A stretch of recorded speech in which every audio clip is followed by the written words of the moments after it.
You can get over pretty easy. I actually didn't expect a whole lot of resistance You're there. about to unhitch. It'll be different if one of us does it. Oh my So gosh. I want you to do this for me just so we can see how much of an impact that position has. So we're already predisposed to here.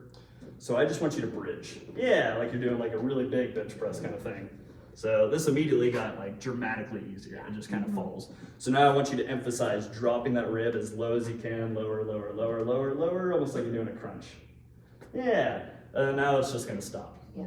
So you can feel a lot more tension built up there. So one way to address strength, because if I can position myself in a way that makes things tighter, kind of like I was telling you on that push press, like should be as tight as possible at the bottom. I'm now stronger just because I'm tighter there. Mobility as needed.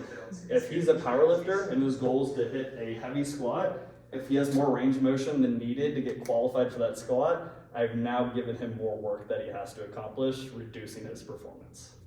So mobility is not an end goal, it's as needed as it pertains to your goal.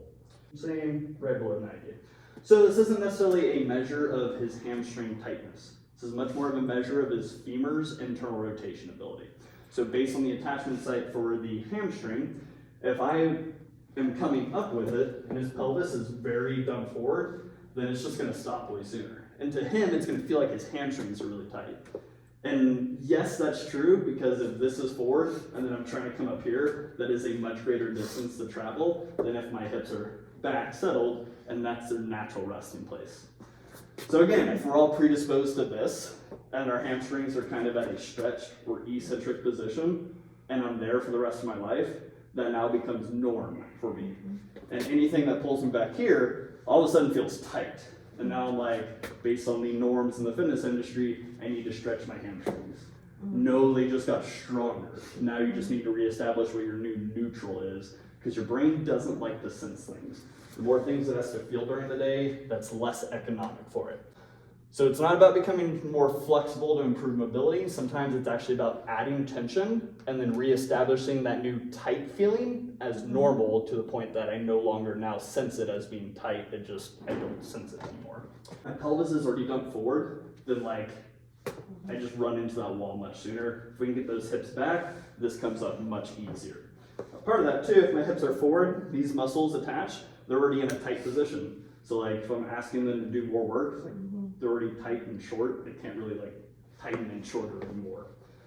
So again, sometimes we just need to provide length. So these would be the too tight, but they feel normal. Got to reestablish a new norm for our brain. So our hips do need to be able to seesaw, and again, our diaphragm also has that differentiation in side to side. So we expand much more on the left than we do on the right. If that turns my whole left side away, it is less likely to move towards my midline. If I'm turning in towards my right, then it is much more likely to be close to my midline. So in regards, if the test we're about to do, if his right knee is very successful at it and his left leg is not successful at it, then I can very much assume that anytime he's running, he spends much more time on the ground on his right side than he does on the left. I can assume that when he's squatting or deadlifting, he's doing much more work on his right side than he is on his left. We're not as close to the table as I'd like to be. So we'll check the right side, and chances are it'll just drop right to the floor. And exhale, relax. All right, yeah, and as you can see, nice and relaxed, he can get all the way down to the table. So, as you can tell, his zipper can center over the top of his right knee, not his left knee. All right, you'll always hear me say internal, external rotation, what you're going for. These are the only two ways your body moves. We're, again, just a sea cucumber. We internally rotate to produce force. We externally rotate to yield or stop force. Internal rotation is going to be paired with extension and adduction. So extension, I'm getting tall, I'm pushing force into the ground. Adduction, things move towards my zipper, my midline. So anything internally rotating is also extending and is also moving in. Anything externally rotating is also flexing and abducting. So if I'm externally rotating, my femur is flexing into my hip, so I can sit down at the bottom of the squat, so I can poop in the woods. I need to be able to externally rotate, yield, and have decompression position. Abduction is, again, just moving away from the midline.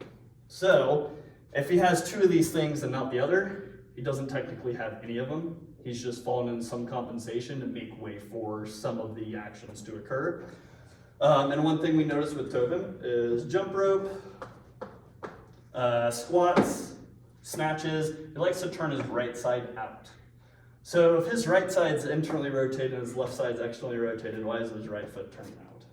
Right, so what he's trying to achieve is he's already in this position, which means he can't do anything else to get more out of this position. So he has to leave that position to try and re-enter it so he can stand up. So he's turning the right foot out so he can turn it back in. So what we need to do is already set his femur out because it's in, and now he can bring that foot back in because it no longer needs to go out to look to try and get back in. Or what is it, Scary Movie 3? It's like they're making fun of Eminem. He's like, yo, if it's rats in a house, it's a mouse. But if a mouse goes outside, then it becomes a rat. And it's like trying to judge a tree. Like, yeah, maybe there's some muscle imbalances or things that don't look congruent, but if I make them congruent, is that gonna improve his performance? Or is that just me being human, assuming that shapes need to be shapes and they need to like line up perfectly and that's automatically gonna magically improve things? Again, I don't like to interfere with things that aren't necessarily like a bottleneck or a limiting factor at the moment. It's just me throwing in my own opinion where it's not necessarily asked for or needed. So to start off, I'm gonna take Tobin through some very cookie cutter. Like I'd be okay to give these to literally everybody and their mom and have them do that for 2 weeks. And chances are we'll get through a couple of these and some of those metrics will improve. And back to our predispositions, everybody has a skeleton that's turning right, everybody has a skeleton that's very forward. So what we're gonna do is just try and give him the opposite features. So I'm gonna start by trying to get his skeleton to come back, and then we're gonna start to get his skeleton to turn left. So to start off, go ahead and lay on our mat. Our body doesn't do too well about retracting or internally rotating. So we're just gonna try and get his ribs, which you can clearly see that there's a divot. So I want those ribs to be extremely flat by the end of this. And I want him to be able to very casually be able to flex his hamstrings. So how we're gonna start is we're 90 degrees. I want the feet slightly wider than the knees. Give me a subtle pinch to that block, just enough that you feel some pressure, doesn't need to kill it. So I want you to start by just give me a couple deep breaths. Exhale, and really just trying to relax to the floor, like full weight, just drop the body, just don't lose the tension here. On your next exhale, I just want you to peel the tailbone like a hair off the floor, as small amount of distance as possible. That was perfect. So we already kind of see that the belly, just a little crease. That's exactly what I'm looking for, so we can differentiate that tailbone from the lumbar or low back. So tailbone's up, low back still flat, you feeling a little hamstrings? Cool. So from here, I just want you to take another big inhale. On your exhale, reach both hands up towards the ceiling, and I want you to push your back into that band as heavily as you possibly can and keep the head flat to the floor. Good. So again, we see that the ribs want to drop just a little more here. So the more we can get the ilium and the shoulder blades to wrap around the body, the easier it is to internally rotate and retract all the muscles on the backside of the body, as well as our spine and skeleton itself. So this gives him a very good resting neutral position. Like we're here, I can condense, but if I don't condense all the way, these guys are never actually getting even, which means they never actually have an even starting place to work from. So exhales are gonna be very important for being intentionally getting things to start at the same place, so then they can inhale and expand from the same place. So now I want you to give me 3 extremely thoughtful breaths. I want to hear you exhale, and I want it to be forceful like you're trying to pop a balloon. Open the mouth, in through the nose, and then on your exhale, purse your lips like you're trying to blow up a balloon. Yeah, good. Give me 2 more, don't let the ribs inflate.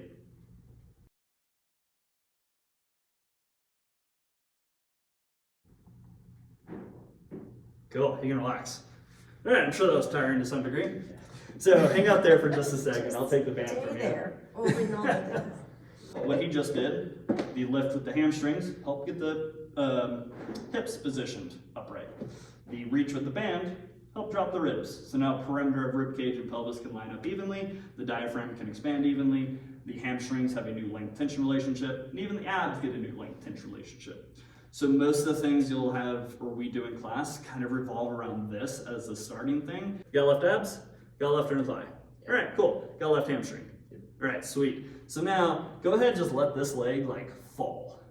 Yeah, as dead weight as it can be. So we've condensed everything on his left. I'm trying to expand everything on his right. Let's hop back on the table and see if anything changed. How's that feel? Fine. Any tighter? I think so. Feels a little tighter to me. Yeah. So his hamstrings actually felt tighter. We didn't quite get to 90 degrees, but I don't think he'll have any problem deadlifting after that or squatting. So I'm actually happy with that. That's a fine change for me. Again, I'm not looking for everybody to be able to touch their toes.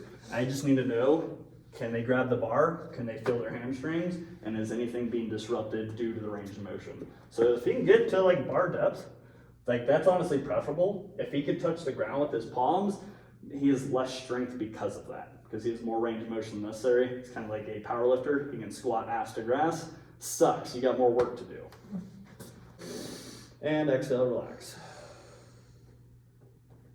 All right, cool. So you can see that knee got down to the table, and I still have the same weight on his hip that I did prior. So we can already see he is able to shift his weight on top of that left foot. Exhale, relax. All right, cool. And that's actually kind of hovering now. It didn't just quite drop. So that does tell me that his hips were able to recenter off to his side. So that was the biggest change I was looking for. And after 10, you can relax. I think that was probably it. Feels good? Yeah, Feel some inner thigh? yeah, Other than that difference between here, and I told you to kick the knee Yeah. back, was that pretty prominent? yeah. Sweet. So I want you to really think about that during any sort of deadlifts or cleans. Okay. So go ahead and lay back down. We'll just do that side to side measure real quick. And exhale, relax. All right, cool. And it's hovering. So by default, chances are we'll get that left knee down. Yeah, there it is. Yeah, it feels a lot better. Sweet. So I'm guessing it just didn't feel like you ran into a wall that time? Yeah. Did you maybe feel just a little tension build on the inner thigh?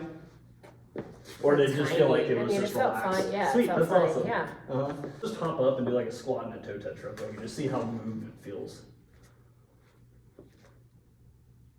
Yeah, Any better right than- hip pinch or No, anything? better than usual. Sweet. Yeah, because a lot of times I'll get that spot back here that Uh-huh. won't, but then you've seen me when I'm starting to squat, like in here will be Mhm. tight. Yeah, no, that's fine. Very nice. The question is like in a deadlift, where should go through Um, that same, like, I should feel my hamstrings. hamstrings and- and abs. Okay, And chances are, again, most people don't feel their abs because, like, Right. they go to grab that bar and then they do this. So I literally just pulled my abs away. and And, it's like- made them really long. Yeah. All right, thank you. Absolutely. Happy Sunday. Good night.